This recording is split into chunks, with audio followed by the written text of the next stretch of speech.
Good morning student. आज हम करेंगे physical property of amine. Physical property of amine. सबसे पहले physical property of physical state. अगर फिजिकल स्टेट की बात करें हम, एलिफैटिक अमीन है, जो एलिफैटिक अमीन है 3 कार्बन तक के हैं, वो क्या होते हैं? गैसेस। गैसेस स्टेट में एग्जिस्ट करेंगे अप टू 3 कार्बन। 3 कार्बन से ज्यादा है तो वो किस में चेंज हो जाते हैं? लिक्विड स्टेट में। ठीक है। और जो हायर मेंबर होंगे और ज्यादा कार्बन के मेंबर हो जाएंगे इसके अंदर ऐड, तो वे क्या बन जाएंगे? सॉलिड। तो फिजिकल स्टेट तीनों रहेंगे, सॉलिड, लिक्विड और गैस। डिपेंड करेंगे नंबर ऑफ कार्बन पर। लोअर नंबर ऑफ कार्बन है, 3 कार्बन तक है तो गैसेस है, 3 से ज्यादा हैं तो लिक्विड हैं, और ज्यादा कार्बन मेंबर है तो वो सॉलिड होंगे। कलर की बात करें, तो जैसे हमारे पास ये जो अमाइन है, एरोमेटिक हो या एलिफैटिक हो, कलरलेस हैं। कैसे रहेंगे? कलरलेस होते हैं। जैसे हम बात करें अप टू 3 कार्बन जो गैसियस हैं एलिफैटिक अमीन, उनकी जो स्मेल होती है वो अमोनिया का स्मेल होती है। जैसे अमोनिया में से स्मेल आती है ना, वैसे ही स्मेल होगी।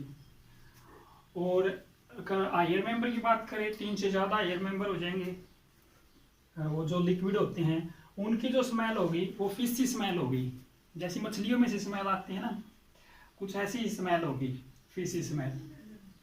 और जो सॉलिड होंगे वे थोड़े से अनप्लेजेंट स्मेल होगी, उनकी जो ऑर्डर होगा बिल्कुल नए के बराबर ही होगा। ठीक है। तो कलर की बात करें तो ये कलरलेस लिक्विड होते हैं, लेकिन एयर की प्रेजेंस में इनका ऑक्सीडेशन हो जाता है अपने आप से। ज़्यादा टाइम तक रख दो किसी वेसल में तो इनका अपने आप से ऑक्सीडेशन हो जाएगा एयर के साथ। ऑक्सीडेशन होने के साथ ये कुछ कलर शो कर देते हैं, अदरवाइज कलरलेस लिक्विड होते हैं। और ऑर्डर की डिस्कस कर ली हमने। नेक्स्ट फिजिकल प्रॉपर्टी है बॉइलिंग पॉइंट। बॉइलिंग पॉइंट की बात करें तो हम, ये जो बॉइलिंग पॉइंट होगा अमाइन का, वो हायर देन होगा हाइड्रोकार्बन से, कोरस्पॉन्डिंग मोलिकुलर मास के कोरस्पॉन्डिंग। जैसे हमने ये ले लिया, जैसे CH3 CH2 CH3 ये है, एक ये ले लिया CH3 CH2 CH2 NH2। तो इसमें और इसमें किसका किसका बॉइलिंग पॉइंट ज्यादा होगा? तो सीधी सी बात है कि इसका बॉइलिंग पॉइंट ज्यादा होगा। इसका कारण क्या होता है? ये हाइड्रोकार्बन जो होते हैं वे नॉन पोलर होते हैं। हाइड्रोकार्बन क्या रहेंगे? Non polar. और जबकि ये क्या होता है? पोलर नेचर का है। ठीक है। और दूसरा कारण ये है कि जो अमाइन का मॉलिक्यूल है इस तरीके से NH से कंटेन है, नाइट्रोजन हाइड्रोजन से कंटेन है। तो हाइड्रोजन जब भी किसी हाई इलेक्ट्रोनेगेटिविटी एलिमेंट के साथ अटैच होगा तो इसके साथ हाइड्रोजन बॉन्डिंग बनेगी। तो अमाइन के अंदर हाइड्रोजन बॉन्डिंग है। इस हाइड्रोजन बॉन्डिंग के कारण इसका melting and boiling point high रहेगा देन दी हाइड्रोकार्बन से। ठीक है।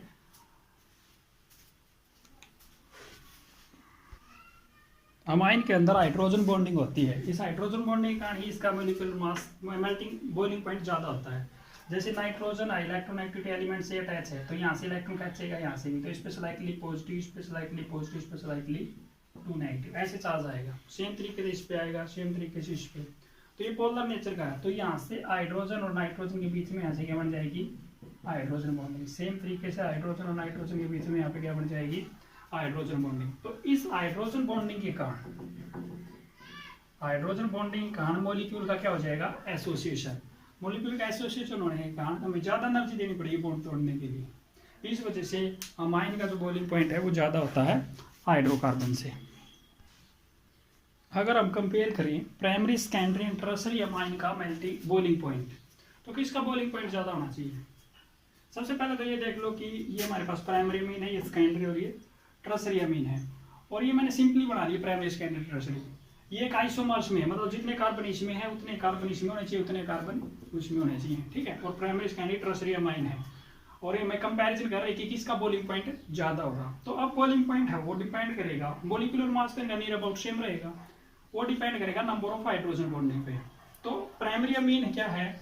नाइट्रोजन 2 हाइड्रोजन से कंटेन है, नाइट्रोजन 2 हाइड्रोजन से कंटेन है। तो ये यहाँ पे क्या है? 2 हाइड्रोजन बॉन्डिंग बना सकता है।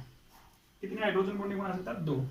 जबकि इसमें देखें सेकेंडरी में तो नाइट्रोजन के पास एक हाइड्रोजन है, तो एक ही हाइड्रोजन बॉन्डिंग बना सकता है। जबकि टर्सरी अमाइन की बात करें तो इसके पास तो कोई हाइड्रोजन नहीं है, तो ये कोई हाइड्रोजन बॉन्डिंग नहीं बनाएगा। ठीक है, तो इस वजह से प्राइमरी अमीन का जो बॉइलिंग पॉइंट होगा वो ज्यादा होगा, टर्सरी का सबसे कम होगा। रीजन ये रहेगा क्योंकि ये 2 हाइड्रोजन बॉन्डिंग बनाएगा, जबकि ये इसके पास एक भी हाइड्रोजन बॉन्डिंग नहीं बनेगी। ठीक है, जो जितनी ज्यादा नंबर ऑफ हाइड्रोजन बॉन्डिंग बनाएगा उतना ज्यादा मेल्टिंग एंड बॉइलिंग पॉइंट ज्यादा रहेगा।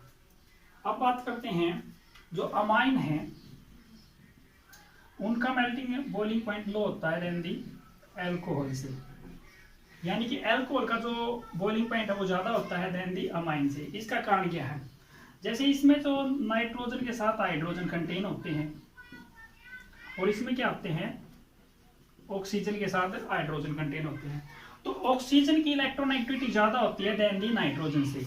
ऑक्सीजन की इलेक्ट्रोनेगेटिविटी क्या होती है? नाइट्रोजन से ज्यादा होती है। तो यहाँ पे जो नाइट्रोजन की इलेक्ट्रोनेगेटिविटी ज्यादा है तो यहाँ पे स्ट्रॉन्ग हाइड्रोजन बॉन्ड बनेगा, स्ट्रॉन्गर एच बॉन्डिंग बनेगी यहाँ पे।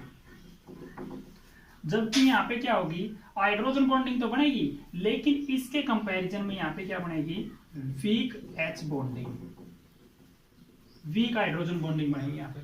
तो इस वजह से एल्कोहल का बॉइलिंग पॉइंट ज्यादा होगा देन दी अमाइन से। ठीक है, आइसोमर्स की बात करें मतलब नंबर ऑफ कार्बन दोनों में सेम होने चाहिए, मोलिकुलर मास भी नियर अबाउट सेम होना चाहिए, उसकी बात कर रहे हैं हम। ठीक है, जैसे एग्जांपल के तौर पे ये हमने NH2 ये है, यहाँ पे मान लो CH3 है, एक ले लिया एल्कोहल CH3OH, इन दोनों की बात कर रहे हैं तो इसमें किसका मेल्टिंग एंड बॉइलिंग पॉइंट ज्यादा होगा? तो सीधी सी बात है कि एल्कोहल वाले का बॉइलिंग पॉइंट ज्यादा होगा क्योंकि इसके अंदर जो हाइड्रोजन बॉन्डिंग बनेगी वो स्ट्रॉन्ग हाइड्रोजन बॉन्डिंग बनेगी। इसमें हाइड्रोजन बॉन्डिंग बनेगी लेकिन वीक बनेगी। इसके अंदर एक कार्बन है, इसके अंदर भी एक कार्बन है, इस तरीके से कोरस्पॉन्डिंग लेने हैं।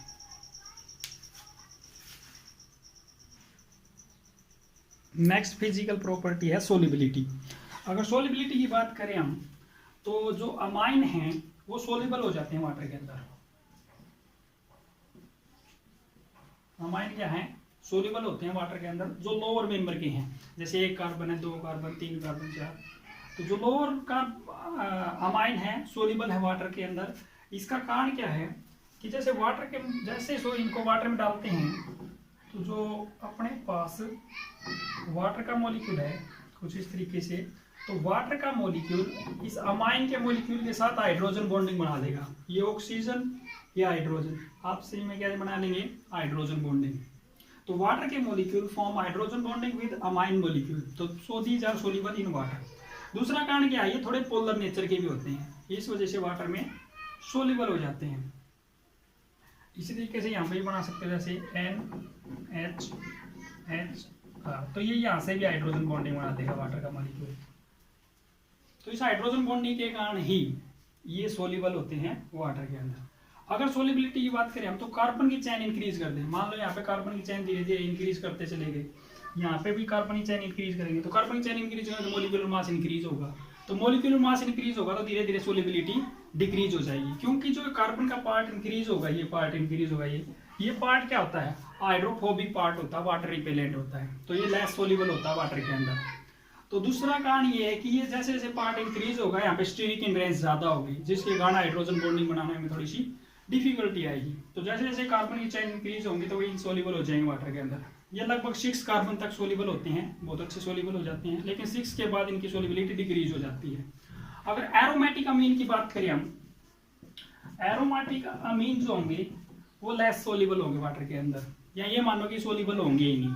ठीक है, ये इजिली सोल्यूबल होते हैं ऑर्गेनिक कंपाउंड के अंदर, जैसे बेंजीन के अंदर डिसोल्व कर दिया, कोई भी ऑर्गेनिक कंपाउंड है, ठीक है, ईथर है, एल्कोहल है, उनके अंदर ये इजिली सोल्यूबल हो जाते हैं वाटर के अंदर।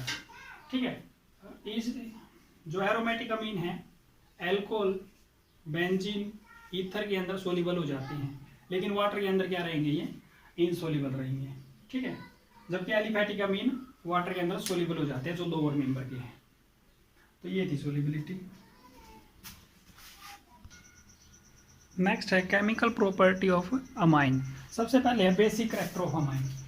जो अमाइन होते हैं बेसिक करैक्टर होते हैं, जैसे NH2 है, इनके पास क्या है, लोन पेयर है, और ये लोन पेयर डोनेट कर सकते हैं किसी को, तो लोन पेयर डोनेट कर देते हैं, उनको बोलते हैं लेविस बेस। ठीक है, तो ये सारे क्या होंगे, लेविस बेस के नेचर के होंगे, प्राइमरी, सेकेंडरी और टर्शरी। इनकी रिएक्शन हम वाटर के साथ करा के देखते हैं। तो वाटर से जब इनसे रिएक्शन कराएंगे तो क्या होगा, तो ये लोन पेयर के थ्रू ये वाटर का जो H पॉजिटिव है उसे एक्सेप्ट कर लेंगे। ठीक है, तो क्या बन जाएगा RNH3 पॉजिटिव। ठीक है, ऑक्सीजन नाइट्रोजन ने लोन पे डोनेट कर दिया तो कैसा चार्ज आ जाएगा इसके ऊपर, पॉजिटिव, और ये OH नेगेटिव जो गया था वो इसके साथ अटैच हो जाएगा। तो वाटर से ये क्या कर लेते हैं, H पॉजिटिव एक्सेप्ट कर लेते हैं, तो ये वाटर से स्ट्रॉन्ग बेस है। ठीक है, वाटर से क्या रहेंगे, स्ट्रॉन्ग बेस रहेंगे।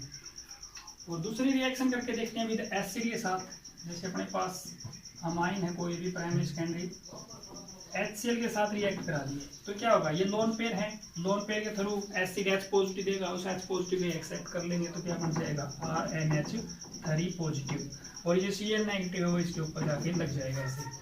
ठीक है, तो एसिड और बेस रिएक्ट करके क्या बना रहे हैं, सॉल्ट। तो इससे ये सिद्ध होता है कि प्रूफ हो रहा है कि जो अमाइन है वो बेसिक नेचर का है। ठीक है, अमाइन क्या रहेगा, बेसिक नेचर का, चाहे वो एलिफेटिक हो या फिर एरोमेटिक हो।